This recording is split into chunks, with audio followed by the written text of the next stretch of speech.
Tonight on CTV News, the emotional strain is taking its toll on farmers, but there is support. We have the details. A multi-million-dollar civic centre opens its doors, and on the edge of the red zone, not so bad after all. Broadcasting across Canterbury, from the CTV studio, this is First at 5. Good evening to you. Increasingly dry conditions across Canterbury is putting pressure on farmers, and not just financially. Emotional strain can make it worse on those already praying for the rain to fall, but there is help from a recently formed Rural Support Trust, and Emma Cropper has those details. The Rural Support Trust is urging farmers to reach out for help as dry weather conditions have put the region on a brink of a drought earlier in the year than expected. It's the younger farmers, people who haven't been through a drought, that are going to actually find this pretty difficult.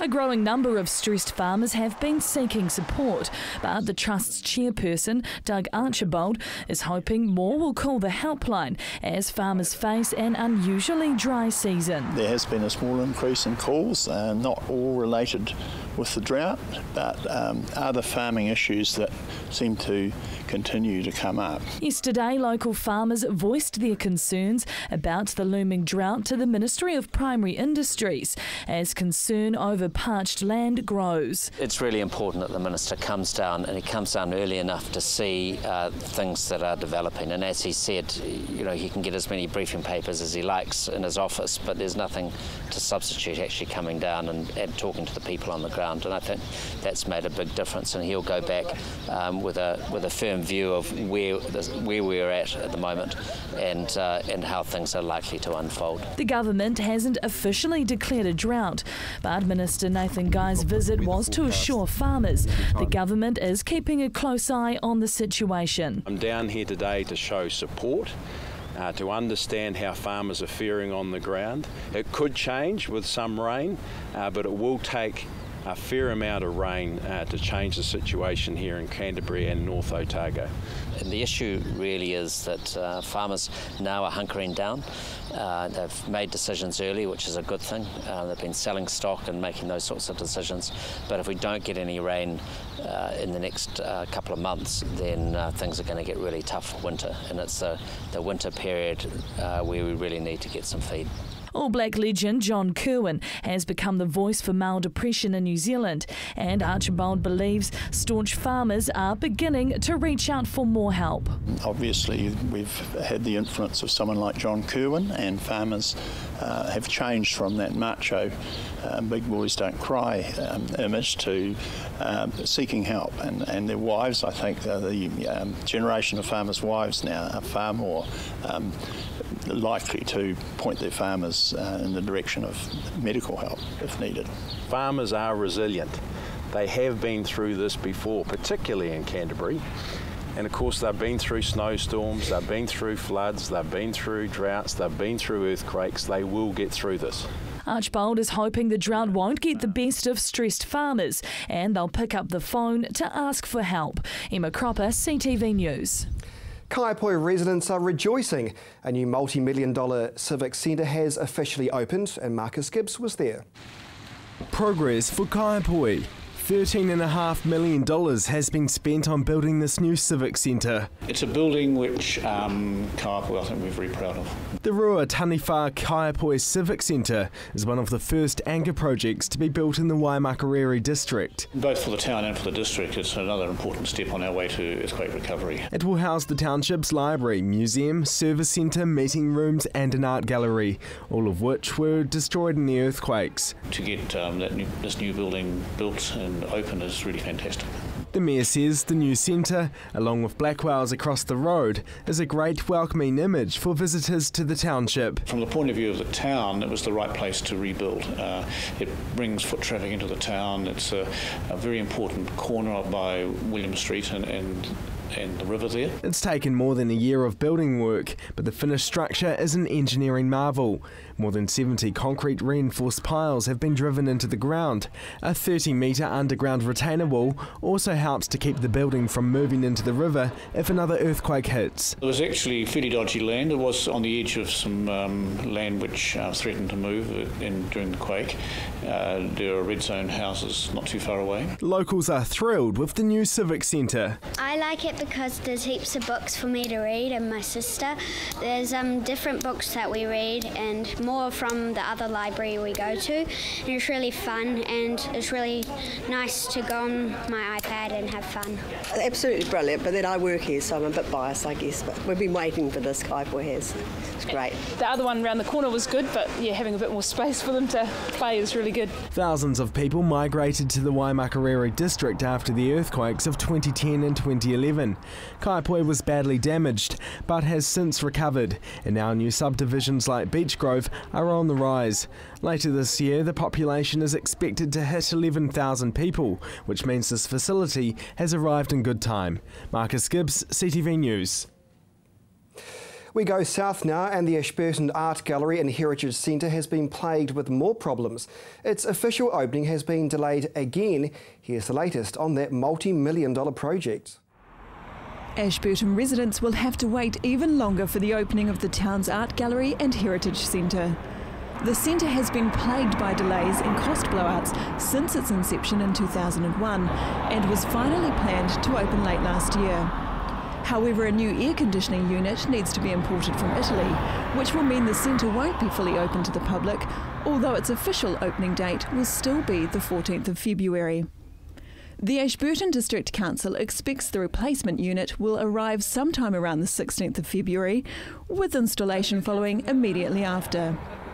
The centre was initially budgeted to cost $6.6 million in August 2011, but this went up to $7.8 million. Other related project expenses increased the cost to $9.7 million, with the finished building being valued at $10.6 million. This motivated the council to spend another $30,000 in September to investigate the reasons behind the cost blowout. Well, still to come here on CTV News, cycling for a good cause, and life near the red zone isn't all that bad after all.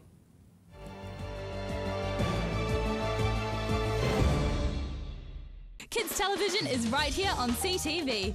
With an exciting range of kids programming, join in on all the fun, Saturday 7 a.m. to 8:30 a.m. right here on CTV. I'm selling my home with Gavin Top of Harvey's because I know he'll get me the best possible price. Gavin even guarantees it. His buyer's price declaration guarantee gives me confidence, knowing I'll get the best possible price for my house. I know I can trust him because he listens to what I want to achieve and goes the extra mile to get great results. If you want to get Gavin's highest possible price guarantee like I am, give him a call or take a look at his website and he'll get you sold.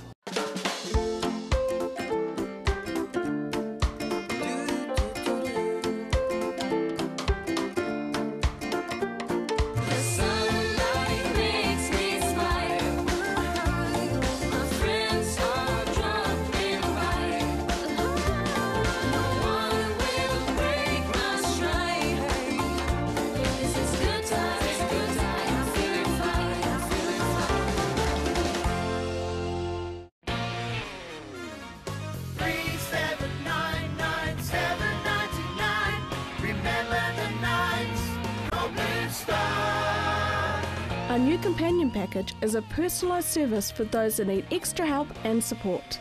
A cost-effective solution for someone who needs more than just a taxi driver. Our drivers are handpicked from our experienced team and specialise in providing the right support and companionship. Home safe every time with Blue Star Taxis.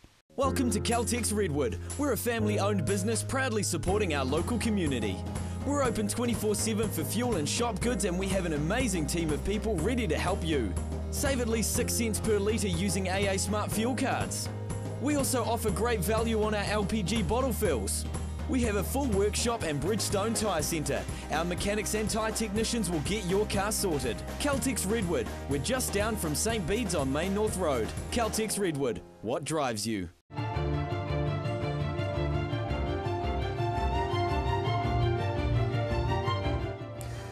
Coming up next week on Lynch, Labour's housing spokesperson Phil Twyford will join me. That's Lynched CTV 8:30 on Monday.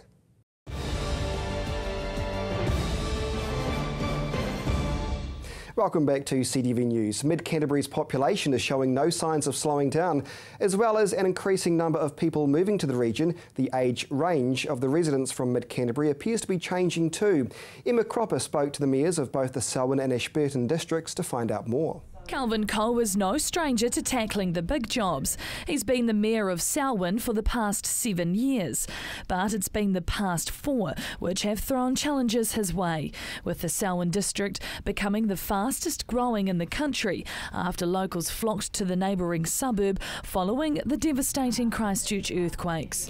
Yes, I think we've got the planning structures in place in the right place, and our infrastructure is certainly able to cope with it, although we will have issues with roading, and there's plans ahead to improve some of the roading. The Southern Motorway is underway to help ease traffic congestion, with the population expected to escalate in the next decade. We're looking to grow out to 75,000 in maybe another 10, 15 years.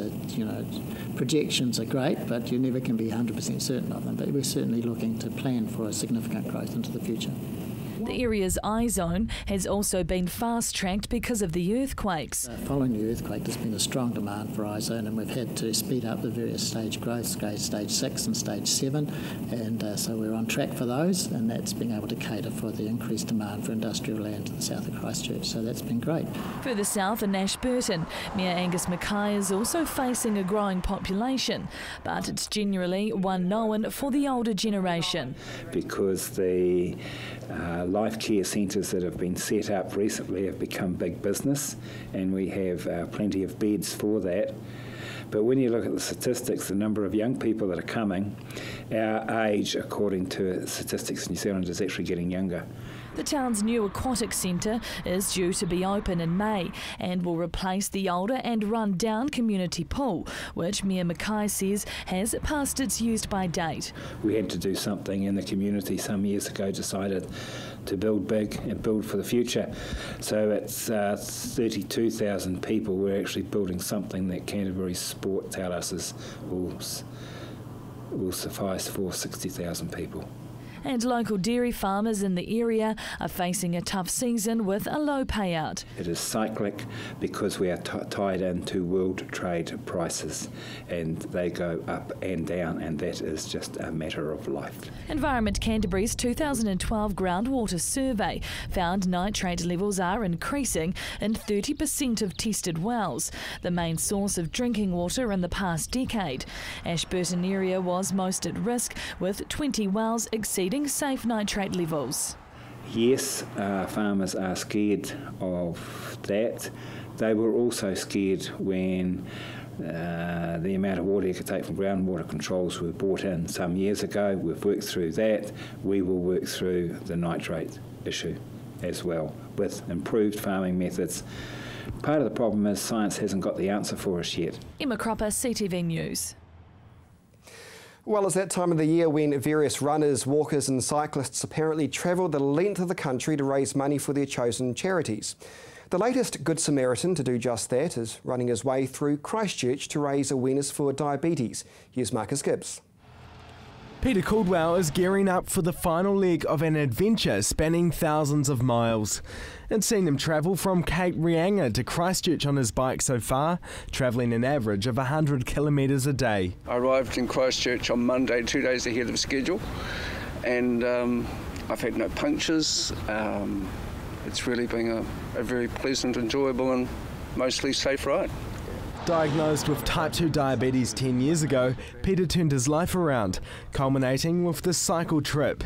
Tonight he arrives in Ashburton, and by next Thursday he plans to be in Bluff, marking the end of his journey that started nearly 3 weeks ago. Part of the reason for this ride, or the main reason, is just to bring to greater awareness the silent epidemic that is diabetes in New Zealand. There's about 250,000 people estimated to have the condition.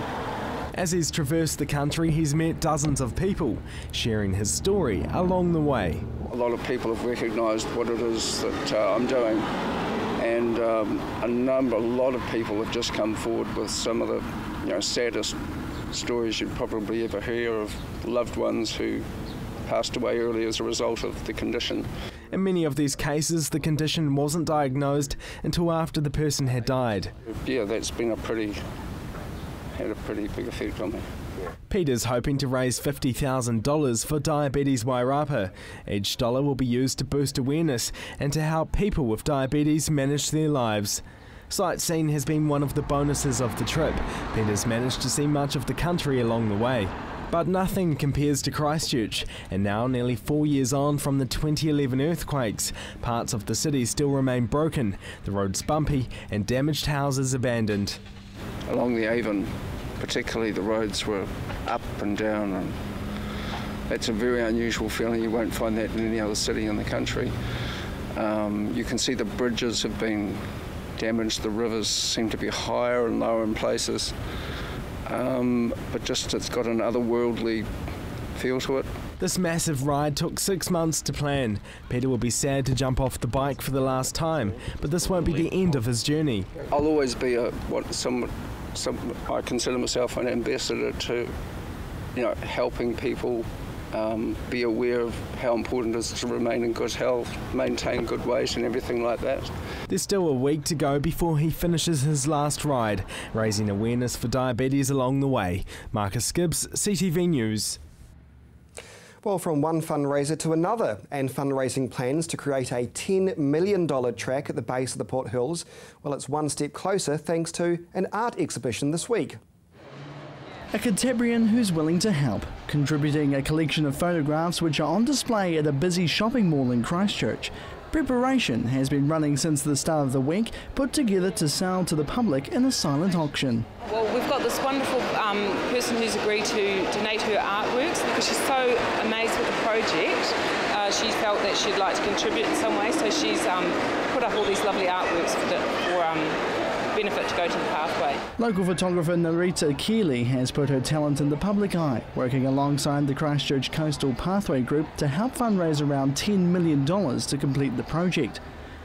The exhibit includes 15 photos displaying the seascape of the Sumner area where one part of the pathway will run, and Linda believes they're heading in the right direction.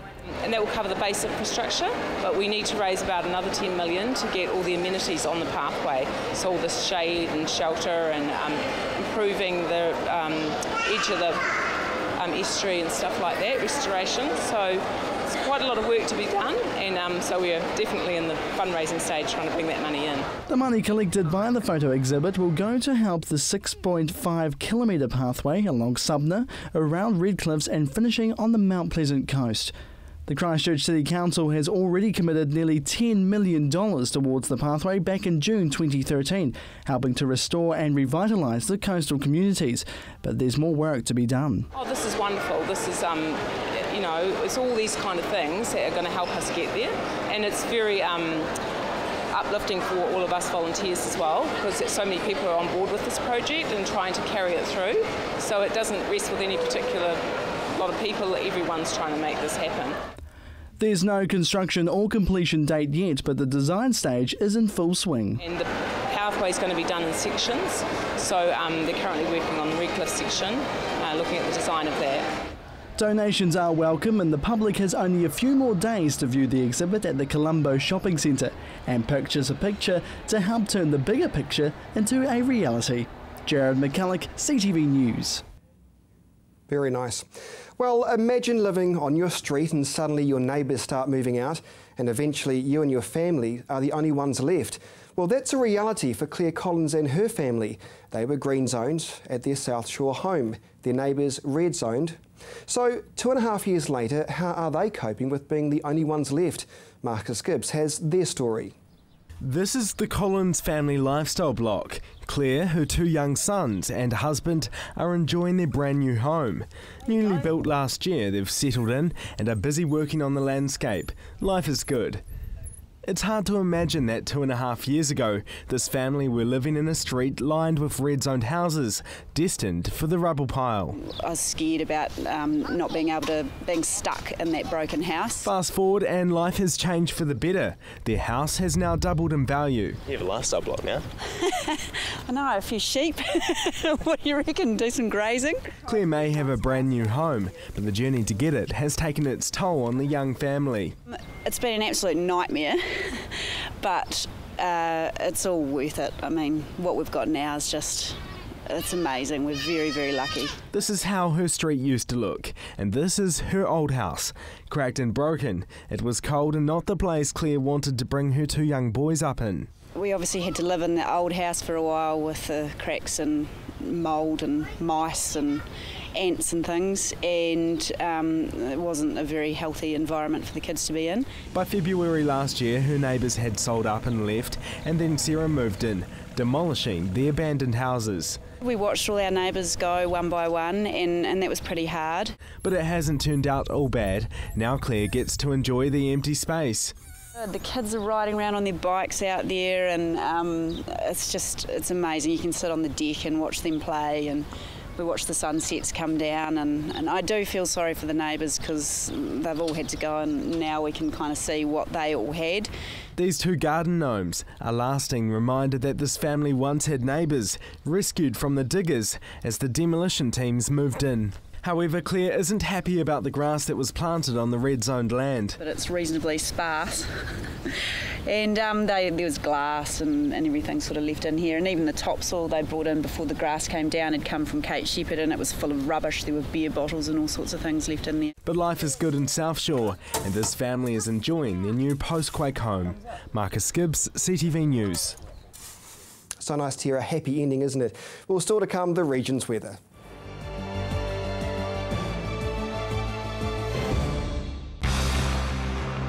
The mission statement of Red and Black Sport is always to bring a voice to achievers in sport, be it Canterbury, New Zealand or internationally. We'll continue to do that here on CTV with Red and Black Sport. Don't miss it every week. Love music? Love summer? Then Ingham Lazy Sundays in the beautiful Botanic Gardens archery lawn is just the thing to get you enjoying the outdoors this summer. Every Sunday through January and February, and it's all free. So take time to recharge with family and friends, relaxing and listening to some great music from top musicians. View the lineup at summertimes.co.nz today. Ingham Lazy Sundays, putting summer into your Sundays.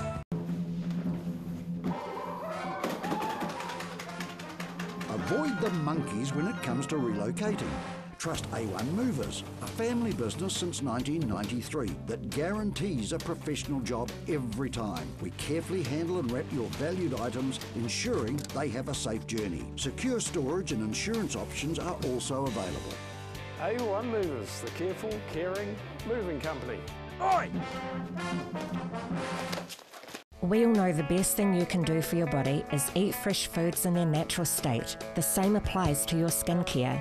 Southern Skin provides a skincare range with fresh, locally sourced ingredients, plus natural preservatives and emulsifiers to produce the best nourishment for your skin to unleash your healthiest complexion. New Zealand olive and aloe skincare for young or old, men, women and children. There is a product in the Southern Skin range for you. southernskin.co.nz. Southern Newsweek is an Otago-based news bulletin. Watch this every week to stay in touch with what's happening in and around your community. Stay in the know with Southern Newsweek, 11 a.m. Saturdays, right here on CTV.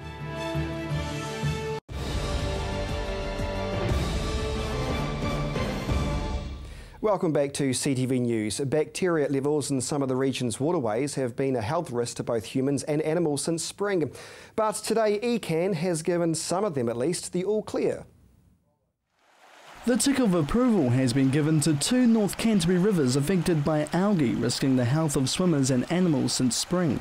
The toxic scum has been observed by Environment Canterbury in both the Ashley and the Kahutala rivers since last September, but recent water tests show algae has dropped to lower, safe levels. Health risks of the benthic cyanobacteria algae includes rashes, ulcers and blisters. However, the warnings have now been dropped, with no concern to people and animals. It's common for algae to appear along riverbanks in the warmer weather, and Environment Canterbury says they'll continue water monitoring until the end of summer. Good stuff. Now, before your weather, don't forget to get in touch with our news team for your news tips and feedback. You can always email them, news@ctv.co.nz. And this broadcast is always available on demand, of course, on our website. Just check it out at ctv.co.nz. That's ctv.co.nz.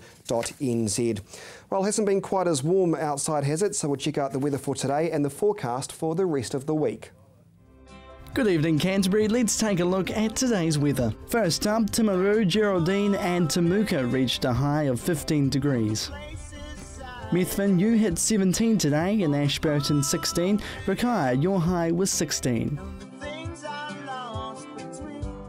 Darfield, Leeston and Rolleston, you are sharing today's temperature of 17 degrees.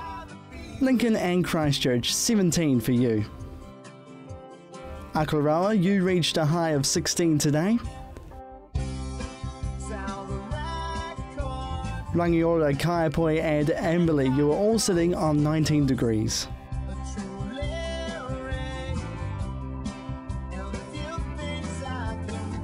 Culverden and Hamner Springs reached Canterbury's high today of 20. Kaikoura also 20. Tomorrow for Timaru, it will be a fine day with northeasterlies developing and a high of 20.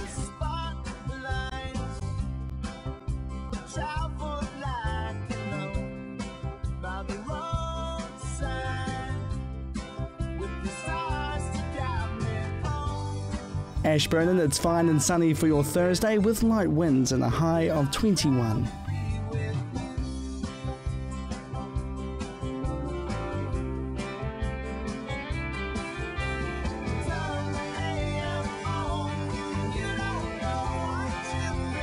A clear day with plenty of sunshine for Christchurch and northeasterlies developing.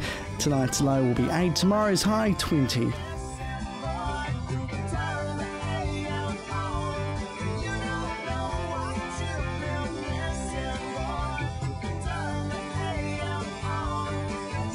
Fine and cool in Kaikoura with northeasterlies developing. Tonight's low is 8, tomorrow's high is 19.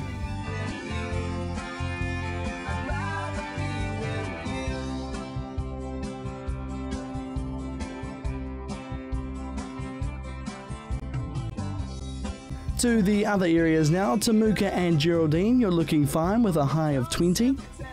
Methven tomorrow, a high of 21 for you and fine as well, and Rakaya 20.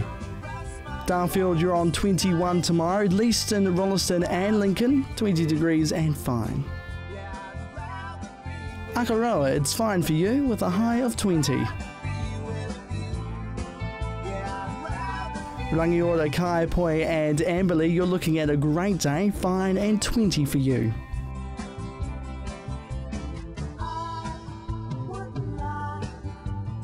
Culverden, Hamner Springs and Cheviot, it's also fine and a high of 21. Now looking ahead for the rest of Canterbury, it's mostly fine and sunny through to Sunday with patches of high cloud at times. Temperatures will become warmer with moderate northeasterly winds and maybe breezy in the afternoons. It's going to be a warm one on Monday with fresh north to northwesterly winds and increasing high cloud. And for Tuesday, thick high cloud with northerlies decreasing. There'll be cooler southwesterly winds developing later in the day with some showers expected. And that's your weather for Wednesday. Thanks, Jared, and that is CTV News for Wednesday. You have a great night.